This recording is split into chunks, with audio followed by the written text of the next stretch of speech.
അപ്പോൾ ഈ ഇദ്ദയുടെ കാര്യത്തിൽ ചില സംശയങ്ങൾ ഉണ്ടാവാറുണ്ട്. ഇദ്ദ ഒരാൾ ഒരു വിവാഹമോചനം നടക്കുന്ന ഭാര്യയും ഭർത്താവും കുറേ കാലമായിട്ട് ഭാര്യ ഭാര്യയുടെ വീട്ടിലാണ്, ഭർത്താവ് ഭർത്താവിൻ്റെ വീട്ടിലാണ്, വർഷങ്ങളായിട്ട് അങ്ങനെ തന്നെയാണ്, അവർ പിണങ്ങിയിരിക്കുകയാണ്. അപ്പൊ അതുകൊണ്ട് തന്നെ അവർ തമ്മിൽ ലൈംഗിക ബന്ധത്തിലൊന്നുമില്ല, അതെ, ഒരുമിച്ച് ജീവിച്ചിട്ടുണ്ടാവില്ല. അതുകൊണ്ട് അവർക്ക് ഇദ്ദ ഇരിക്കേണ്ടുണ്ടോ ആ സ്ത്രീയെ? അവിടെ നമ്മൾ മനസ്സിലാക്കേണ്ട സംഗതി, ഇദ്ദയുടെ കാരണം ഒന്നുകിൽ ബന്ധവിച്ഛേദനം അല്ലെങ്കിൽ മരണം.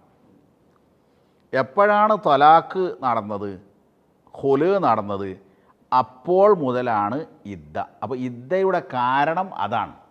എന്ത്? വിവാഹമോചനം അല്ലെങ്കിൽ മരണം. ഖുല് ഒക്കെ അതിൽ പെടും. അല്ലാതെ കുറേ കാലം, ഇപ്പം 5 കൊല്ലത്തോളം ഭാര്യാഭർത്താക്കന്മാർ പരസ്പരം കണ്ടിട്ടില്ല എന്ന് വിചാരിക്കുക. 5ാമത്തെ കൊല്ലം ഭർത്താവ് പറഞ്ഞു ഞാൻ നിന്നെ തൊലാക്ക് ചൊല്ലി, അപ്പോൾ മുതലാണ് ഇദ്ദ തുടങ്ങുക. അതുവരെ ഇവർ തമ്മിൽ ബന്ധപ്പെടാതെ ഇരുന്നു എന്നതൊന്നും എന്തല്ല. അപ്പോൾ അത് ഇവർക്ക് ഗർഭമുണ്ടോ ഇല്ലേ എന്നറിയാനുള്ള ഒന്നല്ല ഇദ്ദ എന്ന് പറയുന്നത്. അതും ഒരു കാരണം എന്നേ അർത്ഥമുള്ളൂ. കാരണം അങ്ങനെയാണെങ്കിൽ പിന്നെ വിവാഹമോചനം ചെയ്യപ്പെട്ടത് 100 വയസ്സുള്ള സമയത്താണെന്ന് വിചാരിക്കുക, അപ്പോൾ ഇദ്ദ നിർബന്ധമാണ്. അതുപോലെ ഭർത്താവ് മരണപ്പെടുന്നതൊക്കെ ഒരുപാട് പ്രായമായിട്ടാണല്ലോ. അപ്പോൾ അതെ. അപ്പോൾ ഈ പിന്നെ അതുപോലെ തന്നെ ഇദ്ദയുടെ ഒരു ഏറ്റവും കുറഞ്ഞ കാലം എന്ന് പറയുന്നത് എത്രയാണ്?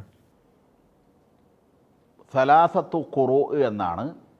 വൽ മുത്തല്ലഖാത്തു യതറബ്ബസ്ന ബി അൻഫുസിഹിന്ന സലാസത്ത ഖുറൂ. വിവാഹമോചിതകൾ 3 ഖുർഅ് കാത്തിരിക്കേണ്ടതാകുന്നു.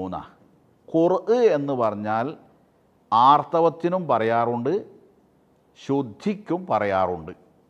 അതുകൊണ്ട് ശാഫിഈ മദ്ഹബ് അനുസരിച്ച് സലാസത്ത ഖുറൂ എന്ന് പറഞ്ഞാൽ 3 ശുദ്ധികാലമാണ്. ഒരു ശുദ്ധികാലം തുടങ്ങുക 2 ആർത്തവത്തിൻ്റെ ഇടയിലുള്ളതാണെന്ന് അർത്ഥം. 2 ആർത്തവത്തിൻ്റെ ഇടയിലുള്ളതാണ് ഒരു ശുദ്ധികാലം. അഥവാ ശുദ്ധികാലത്ത്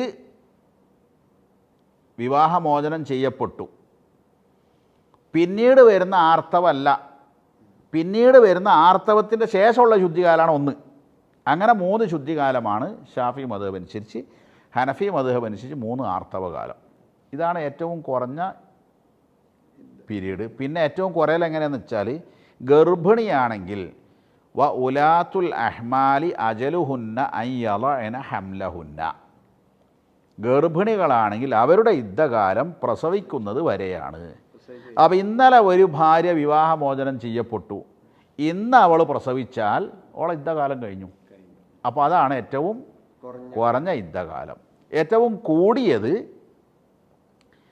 ഗർഭിണിയാണെങ്കിൽ വിവാഹമോചനം ചെയ്യപ്പെട്ടു, അപ്പോൾ പിന്നെ ആർത്തവത്തിൻ്റെ പ്രശ്നമില്ല, ശുദ്ധിയുടെ പ്രശ്നമില്ല. അപ്പോൾ 1 മാസം ഗർഭിണിയായപ്പോഴാണ് വിവാഹമോചനം ചെയ്യപ്പെട്ടതെന്ന് വിചാരിക്കുക. അപ്പോൾ ഏതാണ്ട് 9 മാസത്തോളം യുദ്ധകാലം ആ സ്ത്രീയെ സംബന്ധിച്ചിടത്തോളം ഉണ്ടാവും. മരണത്തിൻ്റെ ഇദ്ദ എന്ന് പറഞ്ഞാൽ 4 മാസവും 10 ദിവസമാണ്. ഇതൊക്കെ ഖുർആൻ വളരെ വ്യക്തമായി പറഞ്ഞാൽ. അപ്പോൾ അതുപോലെ തന്നെ ഈ ഇദ്ദയിലുള്ള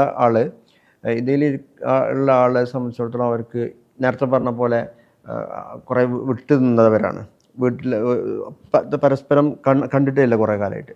അങ്ങനെയുള്ള ഒരാൾക്ക് ഇദ്ദയിലുള്ള സമയത്ത് അവർക്ക് വിവാഹാന്വേഷണം നടത്താൻ പറ്റുമോ? യുദ്ധകാലത്ത് സ്വരീഹായ എന്ന് വെച്ചാൽ സ്പഷ്ടമായ ഭാഷയിൽ വിവാഹാലോചന വിലക്കപ്പെട്ടിട്ടുണ്ട്, ഖുർആൻ തന്നെ വിലക്കിയിട്ടുണ്ട്. എന്നാൽ വ്യംഗ്യമായ ഭാഷയിൽ അനുവദനീയമാണ്. അത് എങ്ങനെയാണെങ്കിലും നേരത്തെ പറഞ്ഞ പോലെ വിട്ടു നിൽക്കുന്ന ആളുകളല്ല എങ്കിലും ഇതേപോലെ തന്നെ അനുവാദമുണ്ട്, ഭാഷയിലാകാം. അതുപോലെ തന്നെ ഈ ഇദ്ദയിലിരിക്കുന്ന ആളുകളെ സംബന്ധിച്ചിടത്തോളം ഭയങ്കര പ്രയാസമായിട്ടാണ് ചിത്രീകരിക്കാറുള്ളത്. അവരാരും കാണാൻ പാടില്ല, അവർക്ക് അങ്ങനെയാണല്ലോ അതിൻ്റെ രീതി. അപ്പോൾ അതിന് എന്തൊക്കെയാണ് ഇളവുള്ളത്, എന്തൊക്കെയാണ് അനുവദീനമുള്ളത് ഒന്ന് പറഞ്ഞു കൊടുക്കും. ഇദ്ദ എന്നതുകൊണ്ട് ഉദ്ദേശിക്കുന്നത് ഒന്ന് കാത്തിരിക്കുക എന്നതാണ്. പുനർവിവാഹം ചെയ്യാതെ ഒരു നിശ്ചിത പീരീഡ് കാത്തിരിക്കുക എന്നതാണ് ഇദ്ദ എന്നതുകൊണ്ട് അർത്ഥമാക്കുന്നത്. ആ യുദ്ധകാലത്ത് ശ്രദ്ധിക്കേണ്ട ചില സംഗതികളുണ്ട്. പ്രത്യേകിച്ച് ഭർത്താവ് മരിച്ച സ്ത്രീ യുദ്ധകാലത്ത് ശ്രദ്ധിക്കേണ്ട പ്രധാനപ്പെട്ട കാര്യം ആഭരണങ്ങൾ, സുഗന്ധങ്ങൾ, വർണ്ണപ്പകിട്ടാർന്ന വസ്ത്രങ്ങൾ, സൗന്ദര്യ പ്രകടിപ്പിക്കുന്ന ഉടയാടകൾ, ഇങ്ങനത്തൊന്നും യുദ്ധകാലത്ത് ഭർത്താവ് മരിച്ച സ്ത്രീ ഉപയോഗിക്കാൻ പാടില്ല. അവൾക്ക് ആവശ്യത്തിനല്ലാതെ പുറത്തു പോകാനും പാടില്ല. എന്നുവെച്ചാൽ ഡോക്ടറെ കാണിക്കാൻ പോകാം, രോഗിയെ സന്ദർശിക്കാൻ പോകാൻ പറ്റില്ല. രോഗിയെ സന്ദർശിക്കാൻ പറ്റില്ല. ഡോക്ടറെ കാണാൻ പോകാം, രോഗ സന്ദർശനത്തിന് പോകാൻ പറ്റില്ല. ജോലി ചെയ്ത് ജീവിക്കുന്ന സ്ത്രീയാണെങ്കിൽ ജോലിക്ക് പോകാം. ഒരു അധ്യാപിക എന്ന് വിചാരിക്കുക, കുട്ടികളെ പഠിപ്പിക്കാൻ വേണ്ടി പോകാം. എന്നാൽ വീട്ടിൽ കൂടലിനോ ഗൃഹപ്രവേശം, കല്യാണം, ജമാഅത്ത് ഇതിനൊന്നും പോകാൻ പാടില്ല. അപ്പോൾ ഇങ്ങനെ ആവശ്യമില്ലാതെ പുറത്ത് പോകാൻ പാടില്ല.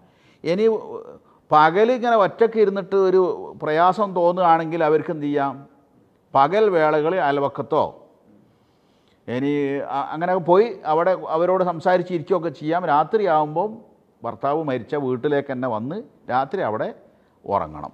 ഏതെങ്കിലും ഒരു സ്ത്രീക്ക് തനിച്ചാണ്, കൂടെ ആരും ഇല്ലാത്തൊരവസ്ഥ വന്നാൽ അവർക്ക് എന്ത് ചെയ്യാം, സുരക്ഷിതത്വം പരിഗണിച്ച് സുരക്ഷിതമായ ഭാഗത്തേക്ക് പോകാം. ഇത്രയാണ് ഇതുമായി ബന്ധപ്പെട്ട്. അടച്ചിട്ട റൂമിലിരിക്കണം, വെള്ള വസ്ത്രം അല്ലെങ്കിൽ കറുപ്പ് വസ്ത്രം അണിയണം, മനുഷ്യന്മാരായിട്ട് സംസാരിക്കാൻ പറ്റൂല, മുറ്റത്തിറങ്ങാൻ പറ്റൂല, ഇവരെ വേറെ ആരും കാണാൻ പറ്റൂല എന്ന് തുടങ്ങിയ അന്ധവിശ്വാസങ്ങൾക്ക് ഒരടിസ്ഥാനവുമില്ല. ഒരു മദ്ഹബിലും അങ്ങനെ പറയണമില്ല. ഇപ്പം ചില സ്ഥലത്ത് ഉദാഹരണമായിട്ട് ഒരു അധ്യാപിക സംഭവിച്ചതാണ്. ഒരു അധ്യാപികയുടെ ഭർത്താവ് മരിച്ചു.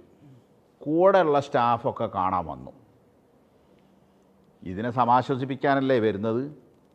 ആ കൂട്ടത്തിൽ അതൊന്നും പറ്റൂല അറിഞ്ഞു, അതൊന്നും പാടില്ല, അത് മറക്കിയിരിക്കുക എന്നാണ് പറയുക. മറക്കിരിക്കുക എന്ന് മറക്കിരിക്കുക, അങ്ങനത്തെ നിയമമൊന്നുമില്ല. ഈ യുദ്ധകാലത്തല്ലാത്തപ്പോൾ അന്യരുമായി സംസാരിക്കുമ്പോൾ എന്തൊക്കെ മര്യാദകൾ പാലിക്കണോ അതേ ഉള്ളൂ എന്തും യുദ്ധകാലത്തുള്ളൂ. കാണുന്നതിനോ സംസാരിക്കുന്നതിനോ ഉള്ള നിയമം യുദ്ധകാലത്ത് പ്രത്യേകിച്ചൊന്നുമില്ല എന്നർത്ഥം. ഫിഖുൽ മുസ്ലിമിൻ്റെ ഈ എപ്പിസോഡ് ഇവിടെ അവസാനിക്കുകയാണ്. നമ്മൾ വൈവാഹിക ജീവിതത്തിലെ, കുടുംബജീവിതത്തിലെ വിവാഹം ജീവിതം, അതുപോലെ തന്നെ ത്വലാഖ്, അതുപോലെ അങ്ങനെയുള്ള വിഷയങ്ങളൊക്കെ നമ്മളിതിൽ കൈകാര്യം ചെയ്യുകയുണ്ടായി. ഇൻഷാ അള്ളാഹ് ഇതിൽ ഒരുപാട് സംശയങ്ങൾ നിങ്ങൾക്ക് കേൾക്കുന്നവർക്കും ഉണ്ടാകാം.